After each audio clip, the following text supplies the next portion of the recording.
The dust came in low, slow waves, as if the earth itself were breathing.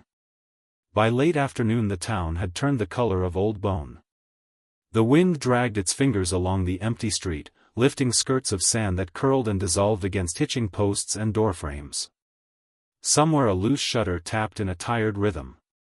No one hurried to fix it. Elias Rourke stood at the far end of the street, just beyond the warped sign that leaned crookedly over the entrance, Dry Creek. He didn't move for a long time. His hat was pulled low, shadowing a face carved by sun and something deeper, something that didn't fade with weather. His horse shifted beneath him, uneasy. "I know," Elias murmured, not looking down. "I feel it too." The town felt wrong. Not the usual wrong of frontier places, men with too much whiskey in them, or eyes that followed you too long, but something quieter. Tighter. Like a held breath. He nudged the horse forward. Boot heels echoed hollow on the wooden boards as he stepped onto the porch of the general store. A pair of men stood near the entrance, watching him without speaking. Their eyes flicked to his gun, then to his face, measuring. Elias gave them nothing. Inside, the air smelled of burlap and old flour. A thin man behind the counter straightened when Elias entered. "You passing through?" the man asked. "For now." The man nodded, but his gaze lingered. "Town ain't much for strangers lately." "Seems like it don't care much for anyone." That earned the faintest twitch of a smile. Then it vanished. "You looking for work?" Elias shook his head. "Looking for water. Maybe a room." "You'll get both at Harlan's place." The man hesitated, then added, "Best keep your business short." Elias didn't ask why. He stepped back into the light. Across the street, the saloon doors creaked as someone stepped out, a heavy-set man with a star pinned crooked to his vest. Sheriff, by the look of it. His hat sat too high, his eyes too narrow. The sheriff spat into the dust. Their gazes met for a moment. Elias felt it then, that quiet tension again, like a wire pulled taut. He tipped his hat and walked on. Harlan's saloon crouched at the center of the town like a tired animal. The sign above the door had faded to a ghost of its former paint. Inside, the light dimmed and turned amber, thick with smoke. A piano sat silent in the corner. Elias took a seat at the bar. "Whiskey," he said. The bartender, a broad-shouldered man with a scar running down his cheek, poured without a word. Elias drank. The burn settled in his chest, steadying something. Voices murmured behind him, low and careful. "Tonight? Don't know if it's right. Don't matter what's right." He let the words drift past him. Then the door opened. The room quieted. Elias didn't turn right away. He heard boots, several pairs, moving with purpose. Heard the faint jingle of spurs. Then a woman's voice, soft and strained. "Please. I can walk." "Didn't say you couldn't," a man replied. "Just said you won't." Elias turned. Two men flanked her, each gripping an arm. She wasn't dressed like a lady of the saloon. Her clothes were simple, worn, dust-streaked from travel. Her hair hung loose, tangled, but her face, despite the fear in it, held something unbroken. She met his eyes for half a second. It wasn't a plea. It was recognition. Of what, he didn't know. The sheriff stepped in behind them. "Evenin', folks," he announced, though no one had greeted him. "We got a matter of business tonight." No one answered. The sheriff gestured to the men. They hauled the woman forward, toward the center of the room. Elias set his glass down. "What business is that?" he asked. The sheriff turned, slow as a door on rusted hinges. His gaze slid over Elias. "Town business," he said. "Ain't yours." Elias didn't move. "Looks like it involves her." It does. She don't seem to agree. A few men shifted uneasily. The bartender froze, rag in hand. The sheriff smiled thinly. She's got debts. Her husband did, anyway. Man ran off and left M behind. That makes M hers now. The woman shook her head. That's not. One of the men tightened his grip. She winced, fell silent. Elias felt something old stir in him. Something he'd spent years burying under miles and dust. What kind of debts? He asked. The sheriff's smile widened. The kind that get settled. A pause. Then, almost casually, auctions tonight. The word hung in the air like a bad smell. Elias's jaw tightened. You selling her? Selling a contract, the sheriff corrected. Work. Service. Whatever the buyer sees fit. Silence pressed in on the room. Elias looked at the woman again. She stood straighter now, though her hands trembled. There was anger in her eyes beneath the fear. He'd seen that look before. Years ago. Different face. Same fire. He turned back to his whiskey. For a moment, it seemed like that was the end of it. The auction began just after sundown. They cleared the center of the saloon, dragging tables aside. Lamps flickered, casting long, wavering shadows. The piano remained untouched, as if even it refused to take part. Elias stood at the edge of the room, half in shadow. The sheriff took his place near the bar. Let's keep this quick, he said. Starting bid, 50. A murmur ran through the crowd. 70, someone called. 80. The woman closed her eyes briefly, then opened them again. She didn't look at anyone now. Not even Elias. 100, said a man near the back. Elias felt the weight of his own past pressing in. A girl once, standing in a different room, surrounded by men who spoke in the same quiet, practical tones. He had been younger then. Hotter with anger, quicker with a gun. Too quick. The memory ended in blood. Not all of it belonged to the men who deserved it. He hadn't saved her. He'd buried that failure in silence and distance, carrying it like a stone in his chest. 120, another voice said. Elias stepped forward. 200. The room stilled.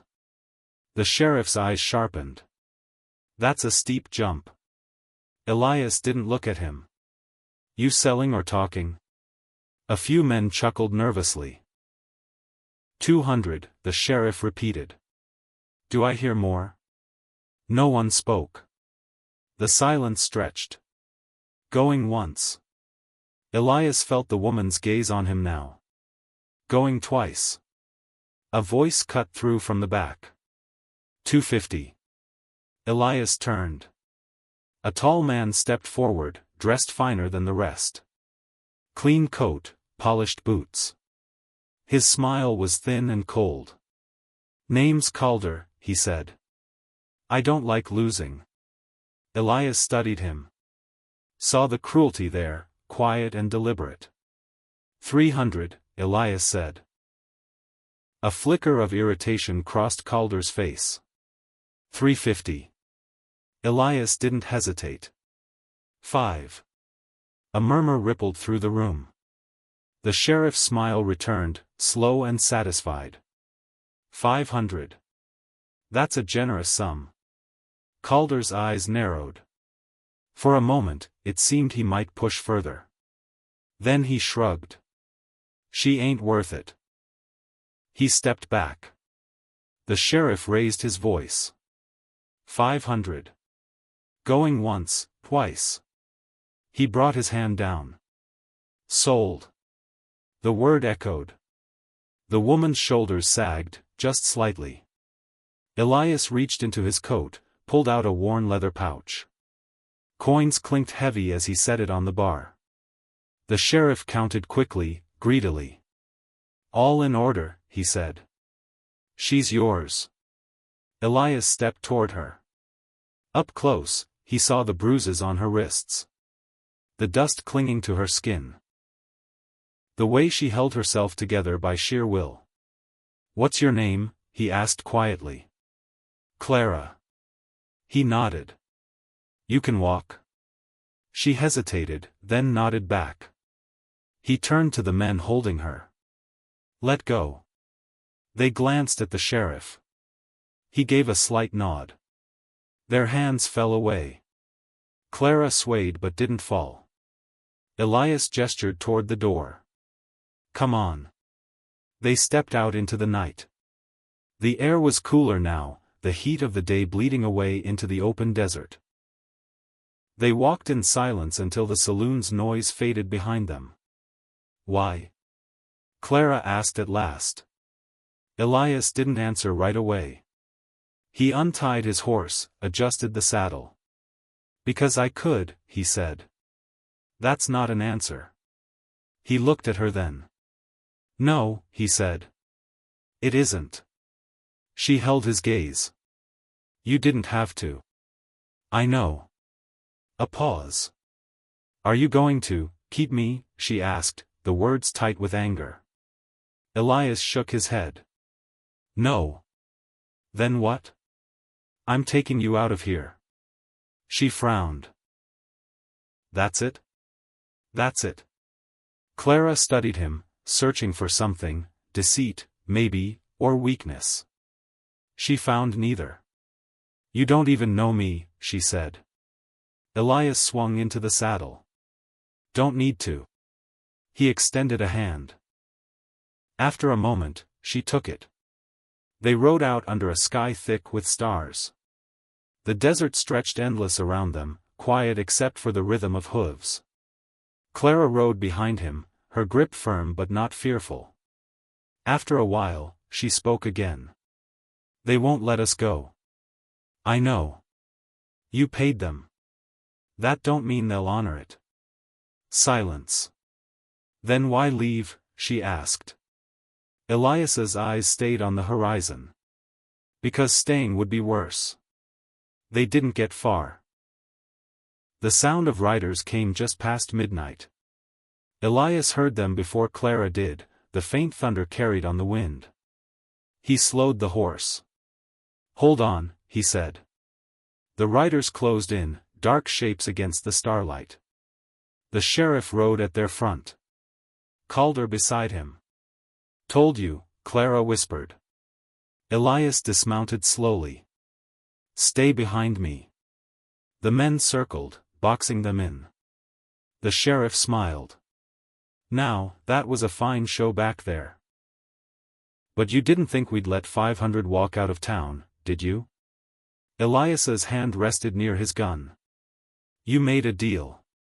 The sheriff shrugged. Deals change.